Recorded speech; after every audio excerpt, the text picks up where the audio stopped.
Crypto live एक खास कार्यक्रम जो कि बात करता है क्रिप्टो करेंसीज पे। क्रिप्टो करेंसीज के अंदर में कहाँ हैं मौके इन्वेस्टमेंट के, कहाँ हैं मौके ट्रेडिंग के, और ये सारी चीज़ें हम निकाल के लाते हैं एक्सपर्ट्स की सहायता से। क्योंकि क्यों हम सिर्फ सीमित रहें उसी एक बाजार पे, शेयर बाजार पे, इक्विटी के अंदर में ही, क्यों ना हम अपने आप को डाइवर्सिफाई, जैसे उसके अंदर में हम कहते हैं कि पोर्टफोलियो को डाइवर्सिफाई करना चाहिए, अलग अलग तरीके के स्टॉक्स आपके बास्केट में होने चाहिए। ठीक उसी प्रकार से क्यों ना उस स्टॉक मार्केट के अलावा भी डाइवर्सिफाई करें। या शेयर बाजार अल्टीमेटली तो एक ही सीमित दायरा है ना, कि उसके अंदर में ही हम सारा काम कर रहे हैं, इक्विटी के अंदर में ही काम कर रहे हैं। उसके अलावा बहुत सारी चीज़ें हैं, म्यूचुअल फंड्स हैं, आप रियल एस्टेट में इन्वेस्ट करते हैं, आप कोई प्रॉपर्टी लेते हैं, कोई प्लॉट लेते हैं, कुछ कोई दुकान लेते हैं, वहाँ से कुछ आपको बढ़ता है, आपके अप्रिसिएशन होता है। इस तरीके से बहुत अन्य चीज़ों में, बुलियन में आप कोई गोल्ड खरीद के रखते हैं, सिल्वर खरीद के रखते हैं, म्यूचुअल फंड्स लेते हैं। तो ये सारी चीज़ें होनी चाहिए जो कि डाइवर्सिफाई करती हैं आपकी पूंजी को, और एक सेफ्टी नेट प्रोवाइड करती हैं कि अलग अलग तरीके से, कि हेजिंग जिसको कहते हैं, कि अगर एक चीज़ नीचे जाती है, और बाजार इसी तरीके से चलता है, चीज़ें ऐसी चलती हैं। तो अगर आप एक बार ध्यान दीजिएगा तो आपको एक्सपर्ट्स भी बताएंगे, और वैसे भी एक कोरिलेशन इस तरीके का होता है कि जब स्टॉक मार्केट ऊपर जाने लगता है तो बाकी चीज़ें, कुछ और चीज़ें, या बुलियन में कुछ और असर होता है, या क्रूड ऑयल में कुछ और असर होता है, तो वो डिफरेंस होता है। इस तरीके से बाजार इसी तरीके का काम करता है ऊपर नीचे, और उसमें हेजिंग या एक तरीके का एक सेफ्टी नेट आपको चाहिए होता है। तो वो सेफ्टी नेट और या एक नया मौका कहाँ आता है, एक नए तरीके के डिजिटल एसेट में आता है, जिसको कहते हैं क्रिप्टो करेंसीज। क्रिप्टो करेंसीज का एक बाजार जो कि पैरेलल चलता है इक्विटी बाजार के, वहाँ पे उसी तरीके से मौके होते हैं मुनाफा कमाने के, वहाँ पैसे इन्वेस्ट करने के भी मौके होते हैं, वहाँ ट्रेडिंग करने के भी मौके होते हैं। बहुत मुश्किल नहीं है, और हम बैठे हुए हैं उसको और सरल करने के लिए। तो केवल उस नाम को सुन करके और उस पर सोच करके कि crypto currency, virtual currency, bitcoin, alt coins और इस तरीके के नामों को सुन करके जो आपने नहीं सुने और आप रिलेट थोड़ा मुश्किल से कर पाते हैं, जबकि इक्विटी के अंदर में आप आराम से रिलेट कर पाते हैं, क्योंकि आपको कंपनी सामने दिख रही होती है कि ये रिलायंस है, ये टाटा मोटर्स है, तो आपने उसकी गाड़ी देखी हुई होती है, आपने आईसीआईसीआई का शेयर है और आईसीआईसीआई का बैंक आपने देखा हुआ होता है, तो आप रिलेट करते हैं। तो इसलिए लगता है कि हाँ, ये कोई चीज़ है जिसके साथ में रिलेट करते हैं। लेकिन ऐसी दुनिया में बहुत सारी चीज़ें हैं जिसको आप भी यूज़ कर रहे होंगे, और जो कि वर्चुअल हैं। आप उस तरीके से देखिए तो ये शो भी अगर आप देख रहे हैं, इस चैनल को देख रहे हैं, तो ये चैनल कोई कमोडिटी नहीं है। ये एक वर्चुअल शो है, एक टीवी शो है, जिसको कि आप केवल स्क्रीन पे देख रहे हैं, मुझे आप सुन रहे हैं, देख रहे हैं, हमारे एक्सपर्ट्स को देखते सुनते हैं।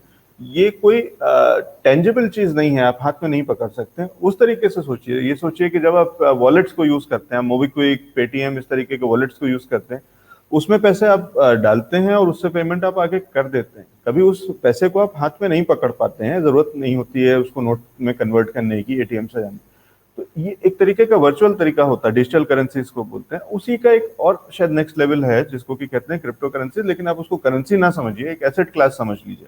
आप गोल्ड ईटीएफ में इन्वेस्ट करते हैं, उस गोल्ड को कभी आप हाथ नहीं लगा पाते हैं। आप गोल्ड ईटीएफ के नाम पे आप पैसे देते हैं, आज के गोल्ड के भाव पे आपको आपका पैसा इन्वेस्ट होता है। एक साल बाद आप उसको डाइल्यूट करते हैं, उसको क्लोज करते हैं, उस समय के गोल्ड के भाव के हिसाब से आपको पैसे वापस मिल जाते हैं। गोल्ड केवल एक कागज में लिखा गया था कि आपने इतने इतने पैसे गोल्ड में इन्वेस्ट करे। तो ये एक वर्चुअल तरीका है। उसी तरीके से वर्चुअल करेंसी क्रिप्टो करेंसीज हैं, जिसके पीछे बहुत सारी टेक्नोलॉजी है, बहुत सारा फंडामेंटल्स है। जो लोग आपको ये कहते हैं कि ये सब बुलबुला है, ये सब बबल बस्ट हो जाएगा, ये सब फेक है, उनकी बातों में मत आइए, या उनसे सवाल कीजिए पलट करके कि जब वो ये कहते हैं तो उनके पास क्या अथॉरिटी है, उन्होंने कितना पढ़ा है, कितना समझा है, और क्या तथ्य हैं, क्या उसके पीछे का लॉजिक है जब वो ये कह देते हैं कि ये एक हवा में एक चीज है, इसका कोई मतलब नहीं, कोई अस्तित्व नहीं। तो क्या उनके पास वो अथॉरिटी है? हो सकता है उन्हें भी ये चीज समझ में नहीं आती है, और केवल वो अपनी कमजोरी को छिपाने के लिए इस तरीके के बयान देते हैं, इस तरीके की खबरें लिखते हैं। और ये इसको उस तरीके से समझना होगा कि ये पूरा एक बड़ा सेटअप है, कि फिर उसी तरीके का मीडिया है, उसी तरीके के जर्नलिस्ट हैं, उसी तरीके के रिपोर्टर्स और एंकर्स भी हैं, उन्हें भी नहीं समझ में आता, क्योंकि दसियों साल से वो स्टॉक मार्केट को ही केवल कवर कर रहे हैं, उसी पे बात कर रहे हैं। अब यहाँ तक आप नोटिस करेंगे कि बड़े बड़े चैनल्स पे आप जब देखते हैं ना, तो जो लोग स्टॉक मार्केट का जो शो होस्ट करते हैं, वो कमोडिटी वाले शो में नहीं आते हैं। क्या कमोडिटी मार्केट बुलबुला है? नहीं। लेकिन उन्हें नहीं समझ में आता है, वो स्टॉक मार्केट के एक्सपर्ट हैं, तो वो कमोडिटी के शोज को नहीं होस्ट करते हैं या उसके अंदर में नहीं जाते हैं। वो नहीं बताते हैं कि सोयाबीन का क्या हो रहा है, कच्चे तेल का क्या हो रहा है, कमोडिटीज और बाकी कमोडिटीज में क्या किस तरीके की चीज़ें, जीरा और मिर्च और कौन कौन सी चीज़ें होती हैं जो कमोडिटी मार्केट में चलती हैं, वो नहीं जानते हैं उसके बारे में, और वो इसलिए उस शोज़ में नहीं जाते हैं। लेकिन ये नहीं कहते हैं कि वो फर्जी है, फेक है, बुलबुला है। तो ये इस तरीके से है कि उनको समझ में नहीं आता, और उन्हें एक कंपटीशन हो सकता है दिखता हो कि अब मेरी रेलिवेंस क्या रह जाएगी, क्योंकि मैं तो स्टॉक मार्केट समझता हूँ। ओपन माइंड से शायद काम नहीं कर रहे हैं। हम यहाँ पे ओपन माइंड से काम कर रहे हैं। हम किसी के वकील नहीं हैं, किसी के तरफदारी बहुत ज़्यादा कुछ ऐसा कुछ नहीं कर रहे हैं। हम सिर्फ ये कह रहे हैं कि क्यों ना इसको एक ओपन माइंड से, खुले दिमाग से चीज़ों को देखा जाए, परखा जाए, समझा जाए। और उनकी बात तो सुनिए, एक्सपर्ट जब जो क्रिप्टो करेंसी से आते हैं, अगर वो कुछ कह रहे हैं और उनसे हम क्यों ना सवाल जवाब करें, तो संवाद रहना चाहिए, वो टू वे ट्रैफिक होना चाहिए। तो ये प्रयास है क्रिप्टो लाइव के माध्यम से, इस शो के माध्यम से, जो कि हम लेकर के आते हैं क्वांट डीसीएक्स के सहयोग से। क्वांट डीसीएक्स देश का सबसे बड़ा, इंडिया का सबसे बड़ा क्रिप्टो करेंसीज का एक्सचेंज है, जहाँ बहुत सारे कॉइन्स, बहुत सारे टोकन्स उपलब्ध हैं और उनको ट्रेड कर सकते हैं, इन्वेस्ट कर सकते हैं। 10 रुपये मात्र से भी आप बिटकॉइन का सफर शुरू कर सकते हैं, अगर आपने अभी तक नहीं शुरू किया है। क्वांडीसीएक्स गो के नाम से उनका एक ऐप है जो बहुत सरल है। 5 मिनट में आपका केवाईसी से लेकर के सब कुछ हो जाता है, अकाउंट चालू हो जाता है। छोटा सा पैसा डाल करके ट्राई करिए, ट्राई करिए, ओपन माइंड से चीज़ों को समझिए। जब आपको भरोसा होने लगे तब उसके आगे बढ़ाइएगा। लेकिन ट्राई करने में तो कुछ नहीं जाता, नई चीज़ों को ट्राई करने में, क्योंकि हमने बहुत सारी चीज़ें नई ट्राई करी। अगर हमारे हाथ में वो मोबाइल फ़ोन है तो ये बहुत पहले से नहीं था। एक अलग तरीके का फ़ोन होता था, अलग तरीके के ऐप्स होते थे या नहीं होते थे ऐप्स। अब हमने व्हाट्सएप भी ट्राई किया, ट्विटर भी ट्राई किया, बहुत सारी चीज़ों को हमने ट्राई ही तो किया और उनको सीखा है, उनसे काम करना शुरू किया। क्यों ना क्रिप्टो करेंसीज का सफ़र भी ट्राई किया जाए। चलते हैं, इस सफ़र को शुरू करते हैं और देखते हैं कि इसमें कहाँ क्या मौके हैं, और इसकी डिटेल्स को समझने की कोशिश करते हैं। हमारे साथ में जुड़ रहे हैं उपिंदर सिंह जी। उपिंदर सिंह जी क्रिप्टो करेंसीज के बड़े एक्सपर्ट हैं, फाउंडिंग पार्टनर हैं चेन एसेट कैपिटल के, और इन्होंने कई अन्य कंपनीज भी शुरू करी जिनसे एग्जिट ये कर चुके हैं, क्रिप्टो करेंसीज की ही कंपनीज, और उसके अंदर में बहुत समय से ये कार्यरत हैं। उपिंदर जी, बहुत स्वागत है आपका हमारे शो पे। Good morning sir. Thank you. Good morning Alex, how are you? I am good sir. Upinder ji, आप किस शहर से जुड़ते हैं हमारे साथ में? अभी आप कहाँ पे हैं? मैं अभी गुड़गांव में बेस्ड हूँ। अच्छा, आप अभी गुड़गांव में ही हैं, तो ठीक है। अगर चीज़ें और खुलती हैं तो किसी दिन उम्मीद करते हैं कि हम ये शो दूर से ना करके, वर्चुअली ना कनेक्ट हो करके, सामने आमने सामने बैठ करके किसी दिन प्रयास करते हैं, क्योंकि आपसे मुलाकात भी होनी है। हम लोग गुड़गांव से ही ऑपरेट कर रहे हैं, लेकिन लॉकडाउन की दीवारें अभी बीच में थी, अब धीरे धीरे खुल रही हैं। ठीक है, तो अभी तो आप घर से काम कर रहे होंगे, मैं समझता हूँ, क्योंकि दिखता है आप वर्क फ्रॉम होम कर रहे हैं। उपिंदर जी, सिग्नल्स कैसे हैं बिटकॉइन पे अभी, और क्या अब अभी भी मौका उन लोगों के लिए है जिनको कि हम कुछ दिन पहले से जब हम कह रहे थे कि अब एंट्री है और बहुत अच्छे लो लेवल्स पे मिल रहा है, वो अभी भी एंट्री करें, या थोड़ा डिप का मौका मिल सकता है? देखिए, मार्केट जो है वो यूजुअली वैसे सबको मौका देती है, लेकिन अगर आप ये देख रहे हैं कि काफ़ी टाइम से मार्केट मौका दे रही थी। पिछले 3-4 हफ्ते से लगातार मार्केट नीचे, कई बार I think 4 to 5 times BTC जो है वो 33 के लेवल्स पे आया है। तो उस टाइम पे बहुत सारे लोगों में जैसे ही 33 के लेवल्स पे आता था, लोग 25 के 20 के कॉल करना शुरू हो जाते थे। जैसे ही 38 के 40 के आता था, लोग अगेन बुलिश हो जाते थे। तो मार्केट ने पूरा मजा लिया है सबका, और उन्होंने सबको मौका भी दिया है कि जो थोड़े बोल्ड है एंट्रीज लेने के लिए वो ले ले। तो लास्ट टाइम भी जब सब कोई, हर कोई बेरिश था, तो उस टाइम पे मैं थोड़ा सा पॉजिटिव था मार्केट को लेके कि मार्केट ऊपर आएगी और ये राइट टाइम है मार्केट एंट्री लेने का। एंड जब हम लॉन्ग टर्म व्यू में देखते हैं, तो चाहे वो 33 के लेवल हो या 40 के लेवल हो, कोई ज्यादा बड़ा डिफरेंस नहीं है, राइट? तो आज भी अगर आप एंट्री लेते हैं लॉन्ग टर्म के नाम पे, तो डेफिनेटली एक अच्छी एंट्री है। बिकॉज अगर आप कंपेयर करेंगे दूसरे ऑल्ट्स को, जैसे इथेरियम हो गया, आपके लो कैप ऑल्ट्स हो गए जैसे जीआरटी हो गया, आपके पोल्का डॉट हो गया, एक बहुत अच्छा प्रोजेक्ट है। आजकल कुसामा की पैरा चेन्स की ऑप्शन हो रही है, तो ये अभी भी कुछ ज्यादा बड़े नहीं है। डॉट अभी भी बहुत अंडर वैल्यूड है, डीफाई के टोकन्स आज भी बहुत अंडर वैल्यूड है, इथेरियम आज भी बहुत ज्यादा अंडर वैल्यूड है कंपेरेटिव टू बीटीसी, अगर हम देखा जाए, राइट? तो उसके हिसाब से अभी भी राइट टाइम है मार्केट में आई थिंक एंट्री लेने का। तो this is my view. Long term के लिए उपिंदर जी कह रहे हैं एंट्री लेने का टाइम है। एक बार फिर चार्ट को देख लीजिए, और मैं जो देख पा रहा हूँ, अभी आपने पिछले दिनों खबरों में देखा होगा कि बहुत सारे बड़े बड़े आर्टिकल्स लिखे गए और फ्रंट पेज जाती हैं इस तरीके की चीजें नॉर्मली, कि जब गिरावट आती है बिटकॉइन में, और उस तरीके के लोग जो ये मान के चल रहे हैं या जिनको समझ में शायद नहीं आता, मैं तो ये समझता हूँ कि शायद ये वो लोग हैं जिन्हें क्रिप्टो करेंसी समझ में नहीं आती, तो वो सीधा सीधा डिक्लेयर कर देते हैं कि ये बबल बस्ट होने लग गया। तो देख लीजिए यहाँ से 60 लाख से और 40 लाख हो गया है, या 60 हजार से 40,000 हो गया है। तो ये लेवल्स हैं, ये धड़ाम हो रहा है, ये गिर रहा है, ये बहुत सारी चीजें वो डराना शुरू करते हैं। आपके सामने चार्ट है, चार्ट ये बता रहा है एक महीने के अगर उसके प्रॉफिट परसेंटेज देखिए तो 2.5% प्रॉफिट एक महीने का रिकवरी दिख रही है। एक हफ्ते का देखिए तो 7% से ऊपर की रिकवरी दिख रही है। अब रह गया है 3 महीने और 6 महीने की जो गिरावट थी उसको रिकवर करने की, और उसके बाद, और लेकिन अगर एनुअल बेसिस पे ईयर टू ईयर देखें या एक साल का देखें तो 2.5% तो ऑलरेडी प्रॉफिट फिर भी दे रहा है। तो किसी भी तरीके से, तो अब ये अपने आप में बाजार ही जवाब दे रहा है, बिटकॉइन खुद जवाब दे रहा है उन लोगों को कि किसी उसको भी किसी वकील की जरूरत नहीं पड़ रही है। वो ये कह रहा है कि अब देख लो ना कि अगर आपने लंबे समय के लिए निवेश किया है होता तो भी आप मुनाफे में हैं, अगर आपने कुछ समय पहले निवेश किया तो भी आप मुनाफे में हैं। बीच की एक गिरावट तो फ्लक्चुएशन है, एक वोलेटिलिटी है, और किस बाजार में नहीं आती, किस एसेट क्लास में नहीं आती? क्या रियल एस्टेट में नहीं आती? क्या हम नहीं जानते हैं कि पिछले कितने समय से रियल एस्टेट सब रुका हुआ है, अटका हुआ है, स्लो हो रखा है? बहुत सारे प्रॉपर्टीज के दाम या तो गिरे हुए हैं या बिक नहीं रही हैं। वो सारी चीजें किस किस एसेट क्लास में ये नहीं होता? या गोल्ड ने कभी क्या गिरावट नहीं देखी? आपने क्या साल के अंदर में कितनी बार नहीं सुना है कि गोल्ड सस्ता हो गया और फिर से महंगा हो गया? तेल में क्या नहीं देखा है पिछले दिनों क्या हालत थी कच्चे तेल की, कि पर बैरल कहाँ तक पहुंचा हुआ था, और हालत यहाँ तक गई थी कि हम, अगर आप याद करें उन खबरों को देखें तो माइनस में भी था, जब ये कहा जा रहा था कि मतलब तेल के पैसे आपको देने नहीं पड़ेंगे, आप ले जाओ खाली, और उसके जो उस तरीके से मतलब उसके प्राइसिंग जो टेक्निकली वो माइनस में जा चुकी थी, कि एक तरीके से यूं समझिए कि वो कह रहे थे कि तेल ले जाओ और पैसे भी ले जाओ हमसे इसको ले जाने के। तो वहां उस तरीके से अगर देखिए और उस ओपन माइंड से इसको समझते हैं तो दिख रहा है कि हाँ, ये बिटकॉइन जवाब देना शुरू कर दिया। उपिंदर जी, हम आगे चलते हैं। अपने पोर्टफोलियो जो आप हमें बनाने में मदद कर रहे थे उसमें हमने डिस्कस किया था, और एक बार फिर से मैं बस केवल उसको रीइंस्टेट कर दूं, एक बार रिवाइज करा दूं दर्शकों की सुविधा के लिए, कि आपने ये कहा था कि आपके क्रिप्टो करेंसीज के पोर्टफोलियो का 50% बिटकॉइन में होना चाहिए। ठीक है, 50% तो हमने बिटकॉइन क्लियर कर दिया कि हाँ ठीक है, कि मेरे 100 रुपए में से 50 रुपए तो बिटकॉइन में चले गए। 10 रुपए आपने कहा था कि लेगेसी एसेट्स में होना चाहिए, 10% लेगेसी एसेट्स में, और लेगेसी एसेट्स में से भी आपने हमको 4 दिए थे, light coin, Monero, bitcoin cash और जी कैश।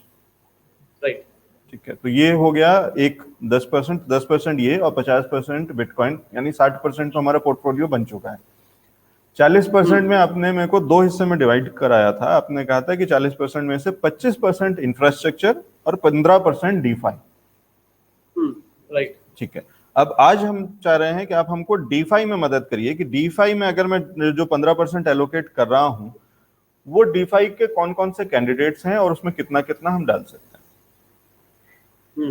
ओके, सो डीफाई का जब हम यूजुअली पोर्टफोलियो डिजाइन करते हैं तो हम एक बहुत इंपॉर्टेंट पैरामीटर चेक करते हैं। अगर आप एक बार कॉइन कीको या कॉइन मार्केट कैप अगर दर्शकों के लिए खोलेंगे तो आप वहां पे डीफाई का एक बार सेक्शन दिखाएंगे, तो वहां पे आपको एक पैरामीटर नजर आएगा, वो है TVL, total value locked. Because DeFi का मतलब क्या है, जो जितना भी नॉट ऑन दिस वेबसाइट की बात कर रहा हूं मैं, CoinGecko या CoinGecko.com या CoinMarketCap.com, अगर आप उसको एक बार खोलेंगे अच्छा। तो आप ये देख पाएंगे कि वहां पे डीफाई का अलग से सेक्शन है जो डीफाई के ही प्रोजेक्ट्स हैं, राइट। तो क्या वेबसाइट क्या होगी सर, एक बार मुझे बता दीजिए वेबसाइट। आप खोलिए CoinGecko.com, CoinGecko.com, DECO, GECK, अच्छा CoinGecko, ठीक है।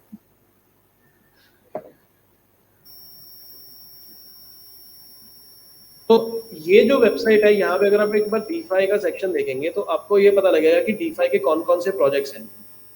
तो इसमें जो सबसे इंपॉर्टेंट पैरामीटर देखा जाता है वो देखा जाता है कि कितनी टोटल वैल्यू लॉक्ड है डीफाई के प्रोजेक्ट्स में। अब इसका मतलब क्या है? इसका मतलब ये है कि जो भी smart contracts Ethereum Matic network या फाइनेंस स्मार्ट चेन, इस टाइप के जो इंफ्रास्ट्रक्चर प्रोजेक्ट्स है जिसके लिए हमने 25% पोर्टफोलियो की बात करी है, सो ये वो इंफ्रास्ट्रक्चर प्रोजेक्ट्स हैं जिनके ऊपर ये DeFi के प्रोजेक्ट्स यूजुअली बनाए जाते हैं। अगर आप ऊपर टॉप पे देखेंगे, बिल्कुल टॉप ऑफ द वेबसाइट, यहाँ पे आपको DeFi का एक सेक्शन नजर आएगा जी। यस, अगर आप इस पे क्लिक करेंगे आपको नजर आएगा कि इस पे DeFi का मार्केट कैप कितना है, और एक यहाँ पे बहुत इंपॉर्टेंट पैरामीटर नजर आएगा कि टोटल वैल्यू कितनी लॉक्ड है, TVL। अभी आप देखिए कि $83 बिलियन का मार्केट कैप है, लेकिन 111 बिलियन ऑलरेडी लॉक्ड है इन प्रोटोकॉल्स के ऊपर, यानी कि $111 बिलियन अलग से लॉक्ड है। जो $83 बिलियन है वो तो उनकी वैल्यू है टोटल प्रोटोकॉल्स की, प्रोजेक्ट्स की, जो उनका अपना मार्केट कैप है, लेकिन $111 बिलियन लोगों ने इनके प्रोजेक्ट्स के ऊपर लॉक किया हुआ है। जैसे लेट्स से मेरे पास अगर आज की डेट में ईथर है, USDT है, जैसे लोग अपने बैंक अकाउंट में FD करते हैं, राइट, उनको कुछ बैंक FD के तौर पे कुछ इंटरेस्ट देता है। अब इमेजिन करो कि आपको ये बोला था कि आपको बैंक जाने की जरूरत नहीं है, आप अपने US डॉलर को आप ऐसे डिसेंट्रलाइज प्रोटोकॉल्स के ऊपर लॉक करें, और आपको जो इंटरेस्ट रेट मिलेगा FD की तरह ही मिलेगा, और वो डायनामिक होगा और वो रियल टाइम होगा, right, no questions asked, no KYC required. So ये एक बहुत बड़ी बात है। तो अगर आप थोड़ा उपेंद्र जी, एक तरीके की वो यील्ड फार्मिंग वाली जो चीज है, ये वही है या कुछ और है? ओके, यील्ड फार्मिंग में क्या डिफरेंस है? यील्ड फार्मिंग में ये होता है कि जब आप लॉक कर रहे हैं अपने एसेट्स को इसी तरह से, तो आपको इंटरेस्ट के साथ साथ जो उस पर्टिकुलर प्रोजेक्ट की यील्ड अलग से मिल रही है। अच्छा। देखिए, जो इंटरेस्ट मिल रहा है वो यील्ड में काउंट होगा, राइट, उसको भी यील्ड फार्मिंग बोलेंगे। बट जो मेनली यील्ड फार्मिंग जो पॉपुलराइज हुई थी वो इस वजह से हुई थी कि जब आपको इंटरेस्ट के साथ साथ उनके टोकन्स अलग से मिल रहे हैं, काइंड ऑफ जो आपको जैसे जब आप स्टेकिंग करते हैं तो स्टेकिंग रिवॉर्ड्स मिलते हैं, जब आप माइनिंग करते हैं उस पे उपेंद्र जी हम बाद में डिस्कस कर लेंगे। तो आप ये कह रहे हैं कि ये लॉक्ड वैल्यू है, टोटल लॉक्ड वैल्यू, ये एक तरीके से वो वाला पैसा है या वो वाला वैल्यूएशन है जो कि लोगों ने लॉक कर दिया और वो उसको निकाल नहीं सकते हैं। तो ये लिक्विडिटी या उस तरीके से फ्लूइड नहीं है, कम से कम उतना निकाल सकते हैं। So whenever they want to they can. हाँ, बट लेकिन ये काइंड ऑफ एक तरीके की सिक्योरिटी है। Security, yes. अब आप नीचे चलिए थोड़ा सा, आप अगर इसी पे थोड़ा सा नीचे स्क्रॉल करेंगे तो आपको यहाँ पे अब टॉप DeFi प्रोजेक्ट्स दिखने शुरू होंगे जी। अब आप देखिए कि यहाँ पे अगर टोटल क्रिप्टो करेंसी मार्केट में, अब यहीं पे अगर आप रुकिए 2 मिनट के लिए, टोटल क्रिप्टो करेंसी मार्केट में अगर बिटकॉइन लीडर है आज की डेट में, आप देख पा रहे हैं यहाँ पे यूनिस्वैप लीडर है। अब यहाँ पे आपको जो है टोटल, अगर आप किसी भी प्रोजेक्ट पे क्लिक करेंगे, यूनिस्वैप हो गया, चेन लिंक हो गया, आवे हो गया, और इसके अलावा और भी जो प्रोजेक्ट्स है, अब इनके कितना टोटल मार्केट, जो इनका टोटल कितना वैल्यू लॉक्ड है। जैसे अगर आप आवे देखेंगे, अगर आप इस पे देखेंगे टोटल वैल्यू लॉक्ड, इसके ऊपर $13 बिलियन लॉक्ड है, जबकि इसकी टोटल मार्केट वैल्यू भी कितनी है, सिर्फ $3.9 बिलियन, यानी कि इसकी market cap by TVL ratio जो है सिर्फ 0.3 है। सो इसका मतलब ये अंडर वैल्यूड है एक तरह से अगर देखा जाए। जितना इसका मार्केट कैप है और जितना इसके ऊपर वैल्यू, यानी कि ज्यादा पैसा इसके ऊपर लॉक्ड है, और इसकी जो वैल्यू ओवरऑल जो मार्केट कैप है वो बहुत कम है, राइट। तो इसका एक बहुत अच्छा पोटेंशियल है। मैंने लास्ट टाइम भी आपको बताया था कि सर्कुलेटिंग सप्लाई और टोटल सप्लाई का फंडा, अगर आप देखिए इसकी मैक्सिमम सर्कुलेटिंग सप्लाई है मार्केट में ऑलरेडी है, दैट मींस कि मैक्सिमम हॉटलेस भी मार्केट में बैठे हैं इसके। तो इसका मतलब कहीं ना कहीं ये बहुत अच्छा प्रोजेक्ट है फ्यूचर के लिए, राइट। तो इस टाइप के तरीकों से हम डिसाइड करते हैं कि DeFi के किस टाइप के प्रोजेक्ट्स हमारे पोर्टफोलियो में होने चाहिए। तो जब हम बात करते हैं DeFi के प्रोजेक्ट्स की 15% पोर्टफोलियो हमारा कैसे बनना चाहिए, मैं TVL के बेसिस पे यूजुअली देखता हूँ, और मेरे जो टॉप DeFi प्रोजेक्ट्स है मेरे पोर्टफोलियो में, वो आज की डेट में डिवाइडेड है in terms of categories like decentralized exchanges, जैसे यूनिस्वैप हो गया, सुशी स्वैप हो गया, 1inch नेटवर्क हो गया, राइट, आपका पैनकेक स्वैप हो गया जो बाइनेंस स्मार्ट चेन पे है, और 1inch नेटवर्क जो है जो बाइनेंस स्मार्ट चेन और इथेरियम दोनों पे है, यूनिस्वैप जो है वो डेडिकेटेडली इथेरियम पे है, राइट। इसी तरह से DeFi मनी मार्केट प्रोटोकॉल्स हो गए, जैसे कि आपका आवे हो गया, कंपाउंड हो गया, राइट, फिर आपके ओरेकल्स प्रोजेक्ट्स हो गए, जैसे चेन लिंक हो गया, टीआरबी हो गया, राइट, जिसको टेलर बोलते हैं, देन बैंड प्रोटोकॉल हो गया। फिर जब हम बात करते हैं एपीआईज की, डिसेंट्रलाइज एपीआईज, उसमें आपका प्रोजेक्ट हो गया जैसे GRT, the graph protocol, right. तो इस टाइप की डिफरेंट कैटेगरीज के हिसाब से अगर हम ऐसे डीफाई प्रोजेक्ट्स को चुनेंगे तो शायद मुझे लगता है कि बहुत अच्छा हमारा पोर्टफोलियो बन सकता है। तो है। अगर मैं 15% को डिवाइड करूं जी, तो इसमें मैं 15% को डिवाइड करूंगा इन terms of 2.5% each till 10%। That means कि मेरे 4 मेन प्रोजेक्ट्स जैसे कि यूनिस्वैप, आवे, आपका कंपाउंड, राइट, और फिर आपका यहाँ पे एक और प्रोजेक्ट हो सकता है जिसको मैं बोल सकता हूँ चेन लिंक, राइट। तो चेन लिंक, आवे, कंपाउंड एंड यूनिस्वैप, ये 4 मेजर प्रोजेक्ट्स जो हैं आप ले सकते हैं। अगर बाकी का जो 5% बच रहा है, अब उस 5% में मैं वो प्रोजेक्ट्स डालूंगा जो थोड़े से छोटे हैं लेकिन उनके पोटेंशियल बहुत अच्छा है, राइट। जैसे टेलर हो गया, टीआरबी, आपका ग्राफ प्रोटोकॉल हो गया, आपका सुशी स्वैप हो गया, 1 इंच नेटवर्क हो गया, राइट, जो अभी काफी अगर अगर अगर उपिंदर जी, अगर हम अभी बहुत डाइवर्सिफाई नहीं कर रहे हैं और बहुत डिटेल्ड पोर्टफोलियो नहीं बना रहे हैं, मुझे सिंपल उसमें अगर वो 5% में आप 2 या 3 केवल अगर आप कहें तो कौन से हो सकते हैं, कौन से? I would go with Teller, TRB, then GRT, the graph, and तीसरा रहेगा सुशी स्वैप। सुशी स्वैप, ठीक है। हाँ, अगर आपको और सिंप्लीफाई करना है तो आप सुशी और 1 इंच को भी छोड़ दीजिए, आप टीआरबी और ग्राफ को पकड़ लीजिए जिसमें आप 2.5% दे सकते हैं, राइट। ये थोड़ी सी रिस्की बेट हो सकती है लेकिन ये मेरे हिसाब से ज्यादा बेटर बेट है, बिकॉज इन दोनों के जो ओवरऑल यूज केस है और इनका ओवरऑल फंडामेंटल है काफी स्ट्रॉन्ग है। ठीक है, आप ये कह रहे हैं टेलर को छोड़ा जा सकता है फिलहाल, अगर हम बहुत ही ब्रॉड केवल बना रहे हैं पोर्टफोलियो? नहीं, टेलर लिया जा सकता है। अच्छा, टेलर लेना और ग्राफ, हाँ, टेलर और ग्राफ लेना है, ग्राफ, हाँ, ठीक है। और सुशी छोड़ा जा सकता है? सुशी छोड़ा जा सकता है। अगर आपको सुशी लेना है, सुशी या 1 इंच में से कोई लेना है, तो आप मे बी कंपाउंड के साथ उसको रेप्लिकेट कर सकते हैं। ठीक है, अभी हम उसमें नहीं जाते हैं, उतना ज्यादा डिटेल में नहीं बनाते हैं। अभी हमने ये कर लिया, एक सिंपल पोर्टफोलियो बनाते हैं। 15% डीफाई में जा रहा है of the entire crypto portfolio. उस 15% में से 2.5% के 4 कैंडिडेट्स हैं, यूनिस्वैप, आवे, कंपाउंड और चेन लिंक, राइट। ठीक है। तो ये 4 में कंपाउंड, चेन लिंक, यस। क्या कह रहे हैं सर रविंद्र जी? यस, बिल्कुल यही है। अच्छा, ठीक है। तो ये 4 में तो 2.5% डाला, 10% ये हो गया। 5% जो बचा है उसको भी 2 बार में डिवाइड करके, मतलब 2.5% आप यूं मान सकते हैं, टेलर और ग्राफ, राइट। इससे एक और बेटर इक्वेशन आपको दे सकता हूं मैं जी। और सिंप्लीफाई करने के लिए, ये जो 4 एसेट्स आपने चुने हैं इसमें 2.5% डालने की बजाय आप 3% डाल सकते हैं, तो टोटल हो गया आपका 12%। अच्छा, बाकी का जो बचा आपका 3%, उसको 1.5% आप डाल सकते हो ग्राफ में और टेलर में, जो कि आपका पोर्टफोलियो थोड़ा ज्यादा सिक्योर भी हो जाएगा और लेस वॉलेटाइल भी हो जाएगा अगेंस्ट मार्केट मूवमेंट्स।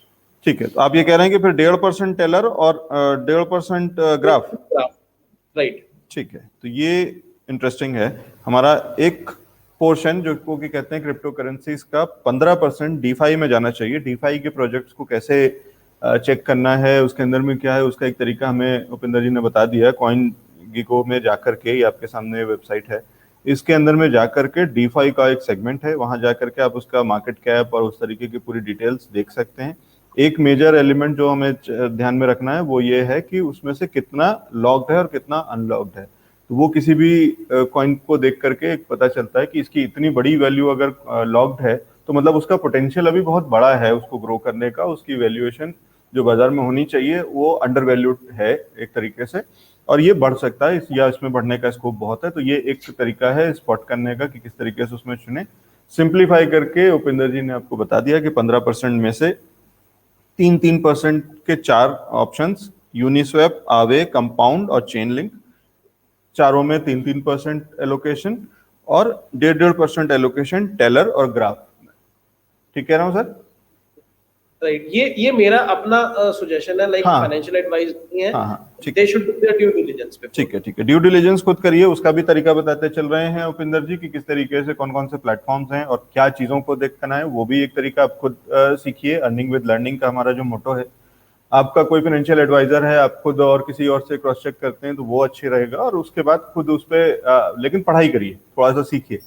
तो सब कुछ थाली में सजा करके नहीं, लेकिन सिंप्लीफाई करने का प्रयास है। हम चाह रहे हैं कि कम उस तरीके से कम समय में एक आसानी से हम सरल भाषा में आपको समझा सकें कि कैसे क्रिप्टो करेंसीज काम करता है, कैसे उसके अंदर में फंडामेंटल्स हैं, कैसे उसके अंदर में बहुत सारे इस तरीके के इंडिकेटर्स हैं, उन सबको यूज करके स्टॉक मार्केट की ही तरह ये एक एसेट क्लास है और इसको इस्तेमाल किया जा सकता है, मुनाफा कमाया जा सकता है और पोर्टफोलियो बनाया जा सकता है। शुरू करिए, बनाना शुरू करिए, छोटा सा पैसे से शुरू करिए।